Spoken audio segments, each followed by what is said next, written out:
pong buhay ng aking buhay sa mundo. Pero hindi ko akalain na mababago ang aking buhay. At mayroong plano pala ng Diyos sa aking buhay, isang araw. At ako'y umiiyak na lang, salamat Panginoon. Isa po ako sa privilege, isang malaking privilege na ako po ay maramdaman ko ang banal na Espiritu, ang paghipo ng Diyos, at unti-unti na po kinakausap ako ng Diyos sa pamamagitan ng Kanyang salita. At ako'y patuloy po ako nakikinig sapagkat ang pananampalataya ay nagsisimula sa pakikinig. Lumago po yung aking pakikinig ng salita ng Diyos. At ngayon po ay sa aking pong pagsisikap sa tulong ng biyaya ng Diyos ay patuloy ko po nakikita yung kabutihan ng Diyos. Dati po wala akong pamilya. Natutulog lang ako sa luneta. Pipituan ako ng gwardiya pag alas 12. At doon ako matutulog sa biwak. Wala pong direksyon ng aking buhay. Pero, at ako'y wala akong pamilya. Sabi ko, Lord, paano kaya ako manliligaw? Paano kaya ako gusto ko rin magkaroon ng pamilya? At 2009 yun, natandaan ko. Pero I thank the Lord. Noong 2012, nabago po mga kapatid, binigyan ako ng Panginoon ng aking naibahay, aking asawa, si Sister Rosemary, at pagkaroon po kami 5 anak. Hindi lang po yan binigay ng Diyos, na maraming himala ang ginawa ng Diyos. Amen. Sa pinagalob niya pong ministry, marami pong gumagaling. Hindi po sa pamagitan namin, kundi po sa pamagitan ng Espiritu Santo ng salita at ng pananampalataya sa Diyos. Sapagkat walang imposible sa ating dakilang Diyos. Kaya masabi ko mga kapatid, kung wala ang Panginoon, hindi ko po alam po sa mundo. Kaya salamat po sa lahat ng buhay. Bagamat tayo ay bagamat mahirap, lalo na sa panahon ngayon, pero salamat ang Diyos po ang Diyos, hindi tayo iniiwan, hindi pinababayaan natin. Kaya to God be all the glory sa hapong ito. Ang Diyos po patuloy na madakila at maluwalhati sa hapong ito. Uwi ng Diyos. Amen. Hanggang doon na ako.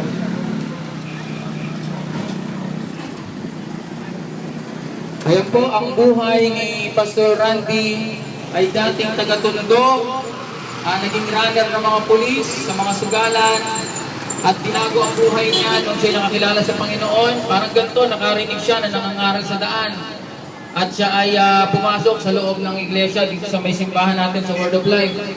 At pagkatapos noon, sabi nga niya, ang buhay niya ay parang iniikot 360 degree.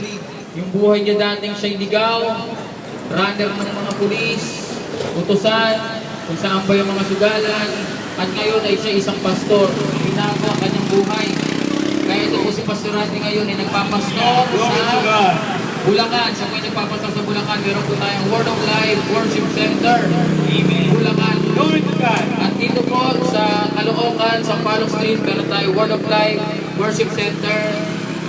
Caloocan. Ayan. Amen. Welcome po kayo dyan. Tuwing Wednesday, meron po tayong Bible study. Doon po pag-aaralan natin yung salita ng Diyos, dahil kahit mismo yung salita ng Diyos ay tinitwist at binabago yung ibig sabihin. Kaya sa Bible study natin, Wednesday, 4 p.m. ay pag-aaralan natin ang salita ng Diyos, ang banal na salita at ang mabuting balita. Dito po yan sa may iskinita. Papasok po kayo dyan. Dati kasi dito kami sa may garahe. Medyo maingay at masikip na. Kaya lumipat na kami doon sa may likod. Kaya dito po sa iskinita, pasok lang po yun dyan. Makikita nyo may tarpaulin, ganyan din. Welcome po kayong lahat. Huwag po kayong mahiya. Libre, walang bayad. Amen. Wala na po tayong ibang kailangan puntahan kundi sa iglesia dito sa Word of Life Worship Center.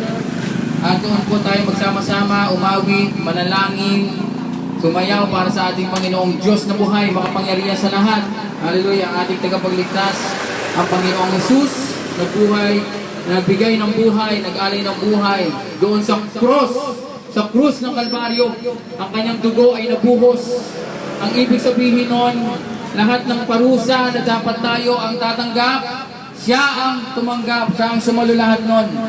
Kaya sabi niya, nung pagkatapos niyang ipako, sabi niya, it is finished.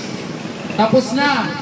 Ang ibig sabihin ng tapos na o finish, kung isasali natin sa salitang negosyo, pag sinabing tapos na, ibig sabihin, yung iyong sinanla ay natapos mo na.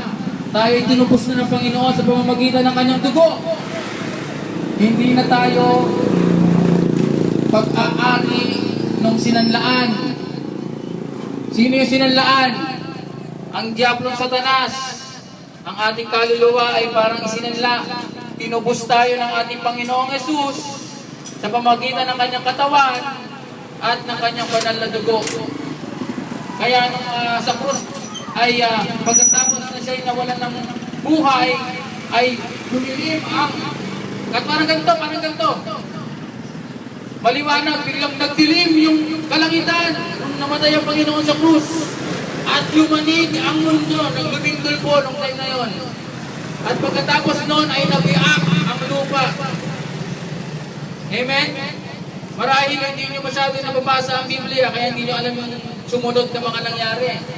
Karamihan ng tao, ang alam lang na istorya ay yung napako siya. Pero pagkatapos napako at namatay, lumindol. Nagdilim ang kalangitan. Ganto, panahon ng liwanag, biglang dumilim. At gumuho ang lupa. At ang kabanal-banalan lugar, ang banal ng Holies of Holies, ang kortina ay nabuksan. Sa simbahan ay mayroong lugar kung saan ang makakapasok lang doon ay yung mga pariseyo, yung mga banal-banal. Pero itong nangyari ay bumukas yung kortina, ibig sabihin, lahat ng tao pwede nang pumasok doon. Dahil ang Panginoong Yesus tayo ay tinubos. Mahirap maging banal, mga kapatid. Ako ay isang pastor, pero hindi po ako banal. Pero naging banal ako dahil kay Kristo Jesus na nasa aking puso. Walang magsasabi na siya'y naging banal sa kanyang sariling kakayahan. Siya ay naging banal dahil ang Panginoong Jesus ay namumuhay sa kanyang puso. Dahil sa Panginoon, tayo ay nagkaroon ng karapatan bilang maging anak ng Diyos muli. Kaya napakaganda ng ginawa ng Panginoong Jesus sa atin. Dati tayo ay di katanggap-tanggap para tayong muruming basahan sa harap ng Diyos. Pero dahil sa ginawa ng Panginoong Jesus, tayo ay pinatawad, tayo ay nilinis na simputi ng niebe. Yun ang sabi sa Biblia. Gano'ng kaputi ang niebe? Niebe, ibig sabihin sa English, snow. Yung yelo, gano'ng kaputi. Kaya kung ikaw ay tatanggap sa Panginoon, ikay mananampalataya sa Panginoon, ikay hihingi ng tawad sa Panginoon, tatatawarin ka, at hindi lang yun, lilinisin ka pa niya ng simputi ng niebe. Simputi ng snow. Ngayon, pag ikaw ay maputi na, malinis na, pwede ka na umarap sa Diyos. Kasi kung wala ang Panginoon, naharap ka sa Diyos, sasabihin sa iyo ng Diyos, sino to? Hindi ko to kilala. Bakit nandito to? Pero pag ikaw ay tumanggap sa Panginoon, pagharap mo doon, ang makikita ng Diyos ay ang kabutihan ng Panginoong Hesus sa buhay mo. Hindi na yung buhay mong marumi dati. Hindi yung buhay na bigo. Buhay na lubog sa putikan. Ang buhay na makikita sa iyo ng Diyos ay yung buhay ng Panginoong Hesus. Kaya ikaw ay katanggap-tanggap. Kaya meron ka ng karapatan upang pumasok sa langit.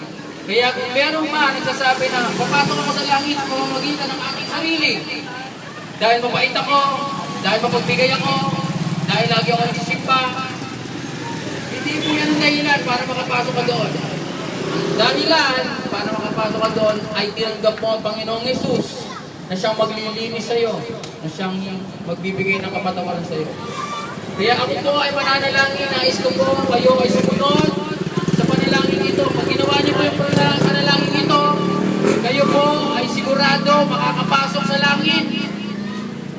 Sapagkat ikaw ay mananampalataya at tatanggap sa Panginoon. Ito pong panalangin na ito, isundan nyo. Kung kayo mahiya, sasabayan ko po kayo. At ito po si Pastor Randy para i-guide tayo sa ating panalangin. Ito po ang panalangin na sasabayan nyo.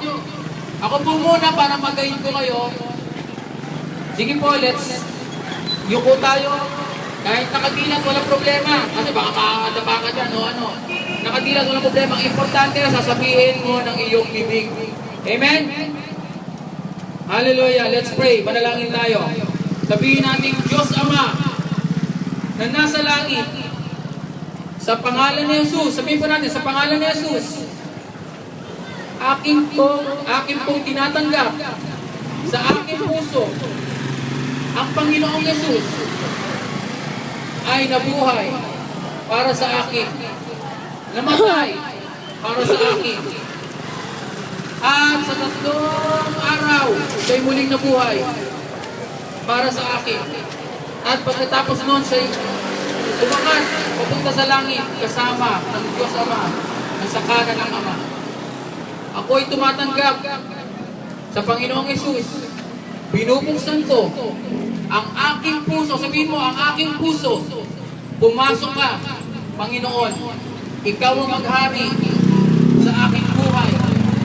Ikaw ang maghari sa aking pananalapi. Ikaw ang maghari sa aking pamilya. Ikaw ang maghari sa aking trabaho. Ikaw ang maghari sa aking negosyo. Tinatanggap kita bilang tagapagligtas ng aking kaluluwa. Maraming salamat. Sabi mo, maraming salamat, Panginoong Jesus. Ako ay iyong niligtas. May buhay na walang hanggan sa langit. Ano man ang mangyari sa akin, ako'y sa langit. Sapagkat sabi mo sa iyong salita, ako'y iyong pinatawad at ako'y iyong nilinis. Katanggap-tanggap sa harap ng Diyos. Itala mo po ang aking buhay, ang aking pangalan sa aklat ng buhay. Maraming salamat, Panginoong Hesus. Itong aking dalangin, sabihin mo na malakas, Amen and Amen. Congratulations po pag sinabi niyo po yung prayer na yan. Kahit ano mangyari sa iyo, sinisigurado ko, langit ang kaluluwa mo, kapatid. Amen. Ginawa ko rin yung panalangin na yan, kung hindi pa nakakilala sa Panginoon. May narinig ako nakangaral sa daan, sa mga palengke. Sabi ko, hindi mo kaya ito nakakaral na ito? Ano nga, pinakinggan ko. At sinunod ko yung prayer. Ang nangyari ko sa buhay ko, ako po ay tinago ng Panginoon. Nagtatrabaho na po ako ngayon dyan sa may SM Purview. At hindi na po ako nawalan ng trabaho. Ako ay lagi nang kasama ng Panginoon sa lahat ng ginagawa ko sa buhay ko. Sa business, sa trabaho, sa pamilya ko. Mayroon na po ako 3 anak. Mayroon akong trabaho maganda.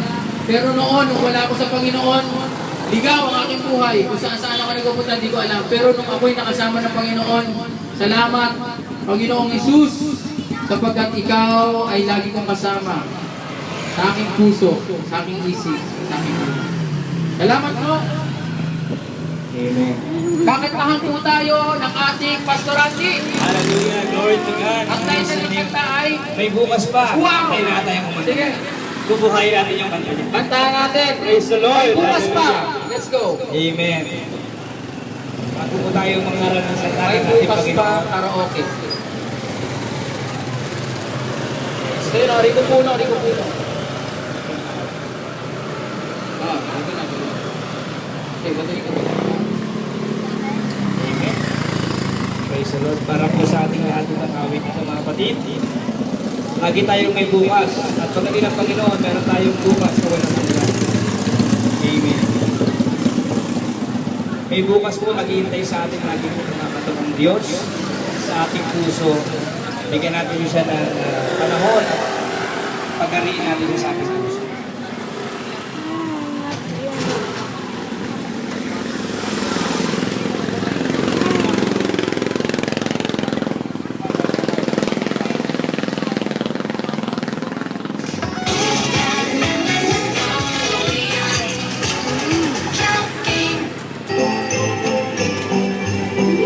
Okay, may commercial pa. Wait lang po. Okay.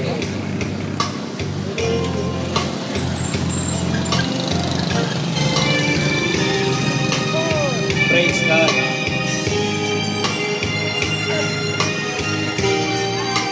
Okay, pakinggan po natin ito si Randy.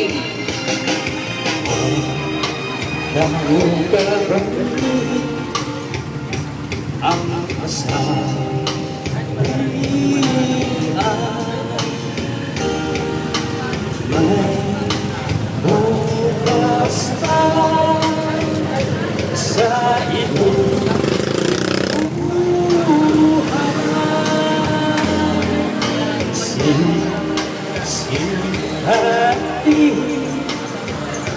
ang iyong araw. Landas mo ay mag-iilaw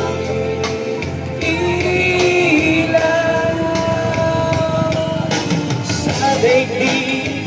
Ang buhay ay ganyan, mayroong ligaya at hubay. Maghintay at mahinakaan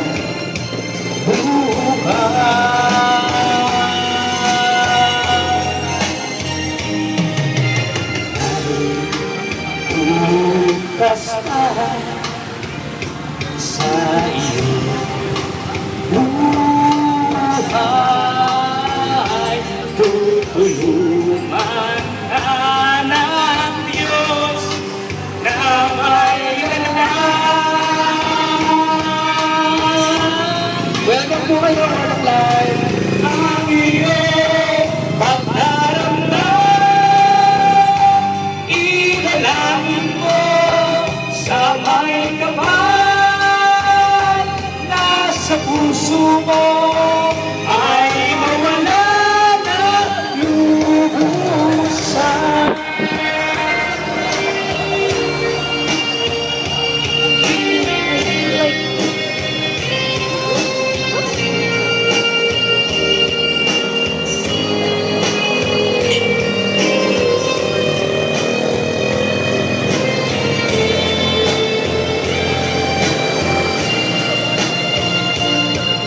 Sa daigdig, ang buhay ay ganyan, mayroong ligaya at lumbay.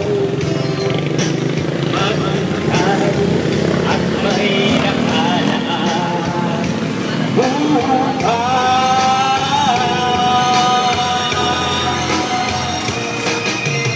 ay bukas pa sa iyong buhay. Tutulungan ka ng Diyos na may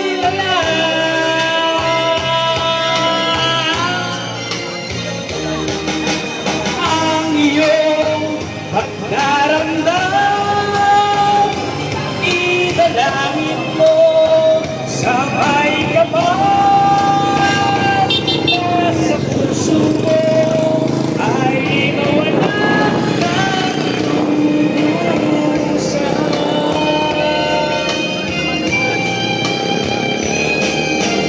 Ang iyong pagdaramdam, idalangin mo sa may kapal na sa puso mo ay mawala ng lubusan.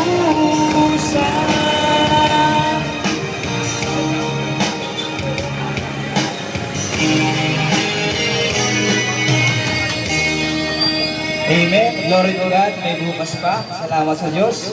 Amen. Nagsisimula pa lang tayo. Amen. Praise God. Okay na? Okay. Baka gusto mo pa? More? More? Amen. Praise God.